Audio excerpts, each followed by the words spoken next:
Welcome to the Chronological One-Year Bible, January 17th. Today's reading is Genesis chapter 45, verse 16, through chapter 47, verse 27. The news soon reached Pharaoh's palace. Joseph's brothers have arrived.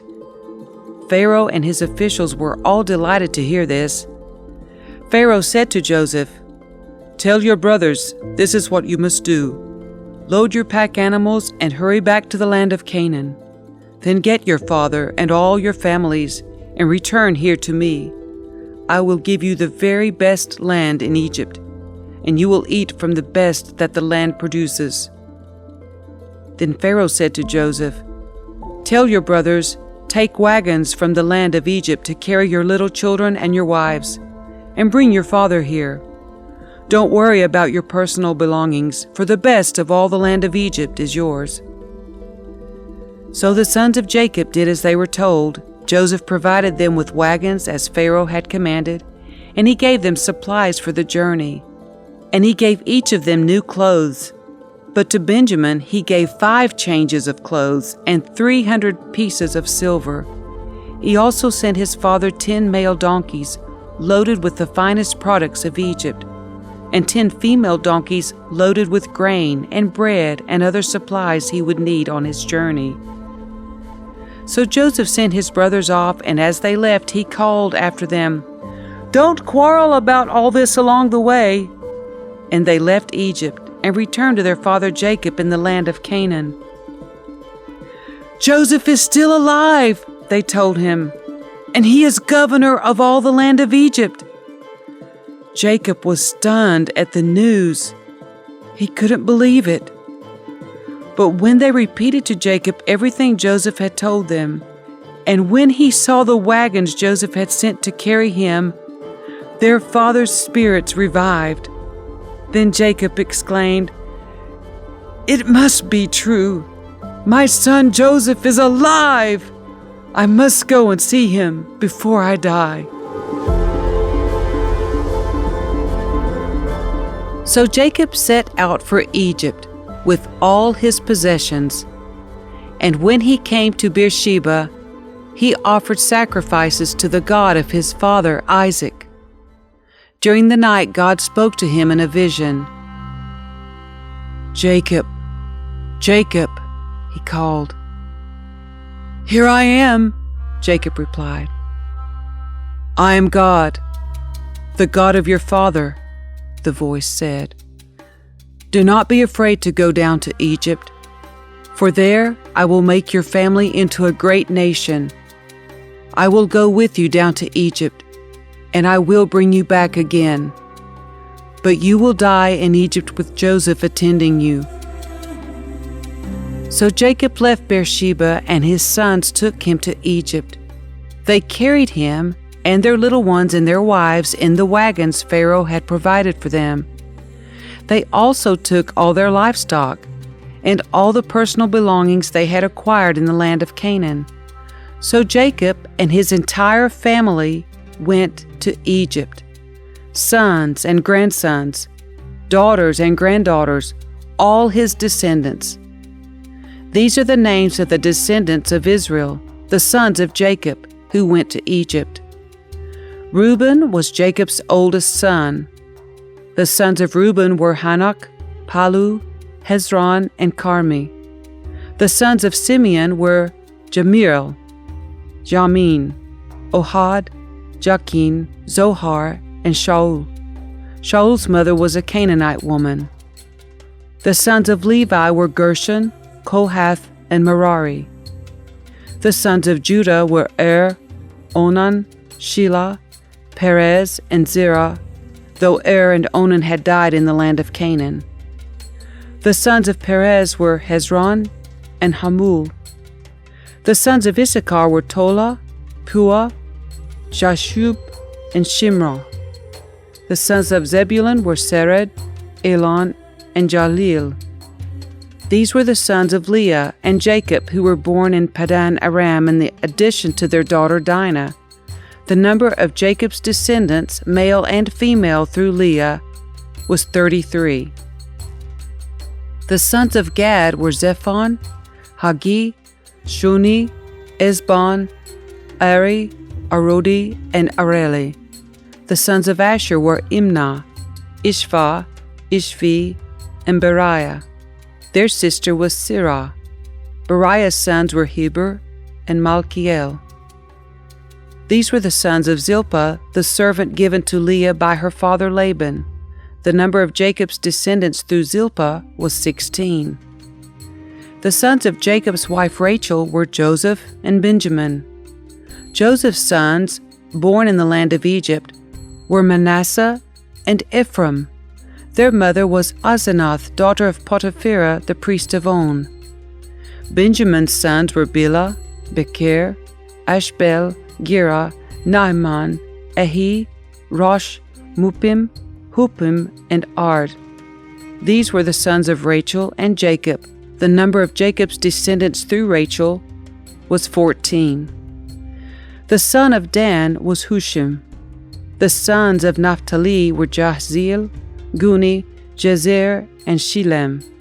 These were the sons of Bilhah, the servant given to Rachel by her father Laban. The number of Jacob's descendants through Bilhah was 7. The total number of Jacob's direct descendants who went with him to Egypt, not counting his sons' wives, was 66. In addition, Joseph had 2 sons who were born in Egypt, so altogether there were 70 members of Jacob's family in the land of Egypt. As they neared their destination, Jacob sent Judah ahead to meet Joseph and get directions to the region of Goshen. And when they finally arrived there, Joseph prepared his chariot and traveled to Goshen to meet his father Jacob. When Joseph arrived, he embraced his father and wept, holding him for a long time. Finally, Jacob said to Joseph, "Now I am ready to die, since I have seen your face again and know you are still alive." And Joseph said to his brothers and to his father's entire family, "I will go to Pharaoh and tell him, 'My brothers and my father's entire family have come to me from the land of Canaan. These men are shepherds, and they raise livestock. They have brought with them their flocks and herds and everything they own.'" Then he said, "When Pharaoh calls for you and asks you about your occupation, you must tell him, 'We, your servants, have raised livestock all our lives, as our ancestors have always done.' When you tell him this, he will let you live here in the region of Goshen, for the Egyptians despise shepherds." Then Joseph went to see Pharaoh and told him, "My father and my brothers have arrived from the land of Canaan. They have come with all their flocks and herds and possessions, and they are now in the region of Goshen." Joseph took 5 of his brothers with him and presented them to Pharaoh, and Pharaoh asked the brothers, "What is your occupation?" They replied, "We, your servants, are shepherds, just like our ancestors. We have come to live here in Egypt for a while, for there is no pasture for our flocks in Canaan. The famine is very severe there, so please, we request permission to live in the region of Goshen." Then Pharaoh said to Joseph, "Now that your father and brothers have joined you here, choose any place in the entire land of Egypt for them to live. Give them the best land of Egypt. Let them live in the region of Goshen, and if any of them have special skills, put them in charge of my livestock too." Then Joseph brought in his father, Jacob, and presented him to Pharaoh. And Jacob blessed Pharaoh. "How old are you?" Pharaoh asked him. Jacob replied, "I have traveled this earth for 130 hard years, but my life has been short compared to the lives of my ancestors." Then Jacob blessed Pharaoh again before leaving his court. So Joseph assigned the best land of Egypt, the region of Ramses, to his father and his brothers, and he settled them there, just as Pharaoh had commanded. And Joseph provided food for his father and his brothers in amounts appropriate to the number of their dependents, including the smallest children. Meanwhile, the famine became so severe that all the food was used up, and people were starving throughout the lands of Egypt and Canaan. By selling grain to the people, Joseph eventually collected all the money in Egypt and Canaan, and he put the money in Pharaoh's treasury. When the people of Egypt and Canaan ran out of money, all the Egyptians came to Joseph. "Our money is gone," they cried, "but please give us food or we will die before your very eyes." Joseph replied, "Since your money is gone, bring me your livestock. I will give you food in exchange for your livestock." So they brought their livestock to Joseph in exchange for food. In exchange for their horses, flocks of sheep and goats, herds of cattle and donkeys, Joseph provided them with food for another year. But that year ended, and the next year they came again and said, "We cannot hide the truth from you, my lord. Our money is gone, and all our livestock and cattle are yours. We have nothing left to give but our bodies and our land. Why should we die before your very eyes? Buy us and our land in exchange for food. We offer our land and ourselves as slaves for Pharaoh. Just give us grain so we may live and not die, and so the land does not become empty and desolate." So Joseph bought all the land of Egypt for Pharaoh. All the Egyptians sold him their fields because the famine was so severe, and soon all the land belonged to Pharaoh. As for the people, he made them all slaves, from one end of Egypt to the other. The only land he did not buy was the land belonging to the priests. They received an allotment of food directly from Pharaoh, so they didn't need to sell their land. Then Joseph said to the people, "Look, today I have bought you and your land for Pharaoh. I will provide you with seed so you can plant the fields. Then when you harvest it, 1/5 of your crop will belong to Pharaoh. You may keep the remaining 4/5 as seed for your fields and as food for you, your households, and your little ones." "You have saved our lives," they exclaimed.